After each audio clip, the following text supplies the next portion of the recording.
زمین تو ساری زمین اللہ کی ہے، دنیا بھر کی جتنی بھی زمینیں ہیں ساری زمینیں اللہ کی ہیں۔ ان زمینوں کے اوپر اللہ کا گھر بنا دے تو اللہ کے گھر کے بننے کے بعد اس کی نسبت اللہ سے جڑ گئی۔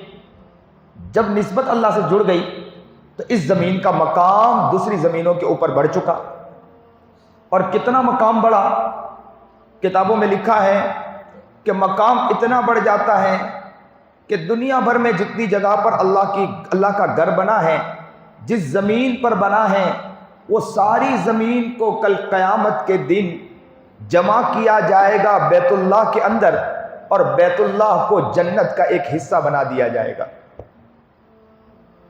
بیت اللہ کو جنت کا ایک حصہ بنا دیا جائے گا۔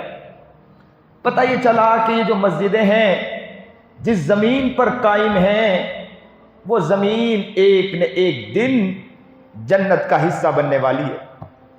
اور آج ہم جو بیٹھے ہیں جنت کے حصے پر بیٹھے ہیں، تو جنت کے حصے پر بیٹھنے والا انسان اپنے آپ کو سکون میں لانا چاہیے، خوش ہو جانا چاہیے کہ ہم تو اس جگہ پر بیٹھے ہیں کہ زمین ایک نہ ایک دن جنت میں جا کر جنت کا حصہ بننے والی ہے۔ اس کا مقام بڑھ گیا، اس کا مرتبہ بڑھ گیا۔ پتہ یہ چلا کہ جب تک زمین کھلی تھی تو جانور آ کر پیشاب کر دیا کرتے تھے، کتے آ کر پخانہ کر دیا کرتے تھے، جانور آ کر لید کر دیا کرتے تھے۔